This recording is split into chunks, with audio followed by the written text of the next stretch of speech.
মুখী কচু একটি সুস্বাদু সবজি হিসেবে পরিচিত।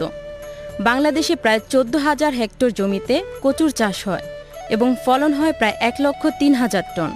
এর মধ্যে 85% হল পানি কচু ও মুখী কচু। বিলাসী জাতের মুখী কচু গুণে উৎকৃষ্ট এবং উচ্চ ফলনশীল। দোআঁশ মাটি মুখী কচুর জন্য উত্তম। বাংলাদেশের বিভিন্ন অঞ্চলে মুখী কচুর চাষ হয়, তবে বগুড়া অঞ্চল এর জন্য প্রসিদ্ধ। এটি বগুড়ার হরিরামপুরের মুখী কচু ক্ষেত। ক্ষেতের চাষি মুখী না তুলে আনুমানিক মূল্যে বিক্রয় করেছেন মহাজনের কাছে। মহাজন বিঘা প্রতি 8,000 টাকায় ক্রয় করেছেন মুখী। বিঘা প্রতি আনুমানিক ফলন ধরা হয়েছে 80 মণ। সেক্ষেত্রে 1 মণের মূল্য পড়েছে 100 টাকা, অর্থাৎ কেজি প্রতি 2.5 টাকা। মাটির নিচ থেকে মুখী উত্তোলন খরচ মহাজনের। সুপ্রিয় দর্শক মণ্ডলী, আমরা আজ এসেছি বগুড়ার শিবগঞ্জ থানার হরিরামপুর গ্রামে। কথা বলবো একজন মুখী কচু চাষির সাথে, শুনবো তার কাছ থেকে মুখী কচু চাষ সম্পর্কে। আপনি এই যে মুখী কচু, এগুলো বাজারে কত টাকা কেজি দরে বিক্রি করবেন? এখানে আপনার 8 টাকা কেজি, 60 টাকা কেজি বিক্রি করা হয়। এখানে আপনার বিঘা প্রতি সার দিতে হয়, নিড়ানি দিতে হয়, আর গোবর সার দিতে হয়। এই রকম না দিলে অন্তত আপনার ক্ষেত ভালো হবে না।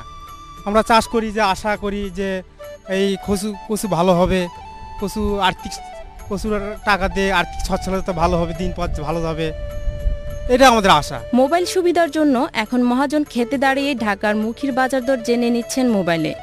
আপনি যে মোবাইলে কথা বললেন, কি কথা বললেন? কচু বিক্রির কথা শুনলাম। কচু বিক্রি হয়ে গেছে 8 টাকা 10 টাকা কেজি, মূল্য বিক্রি হচ্ছে 9 টাকা কেজি, বুঝছেন? বাজার বিক্রি করে ফেলে দিছি। ভি কিনছি 8,000 টাকা বিঘে ভি কিনছি, 80 মণ কচু আছে। এখানে গাড়ি ভাড়া করে নিয়ে গেছি, 100 টাকা বস্তা পড়ছে।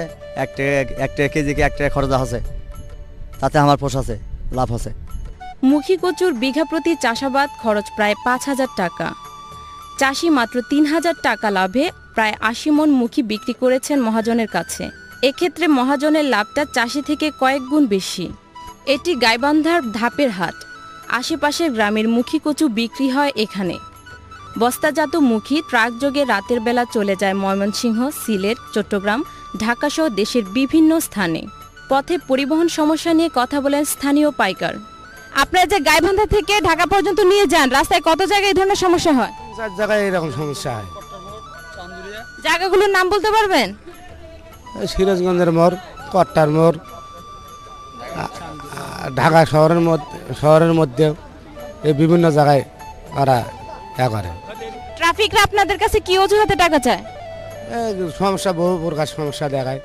হয়তো ড্রাইভারের কাগজপাতি চায়, গাড়ি একটায় একটু লেট করে, তাও কাঁচামালের পার্টি ওই গাড়িওয়ালা টর্চারিং করে, তখন 200-400 টাকা দিয়ে পার হয়ে যাওয়া লাগে। এটি বগুড়ার মহাস্থান বাজার।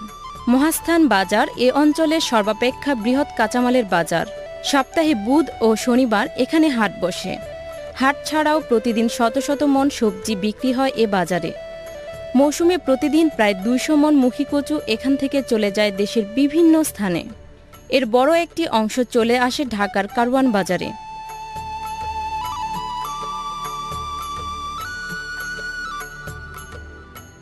পরিবহন খরচ পড়ে প্রতি কেজি 2 টাকা।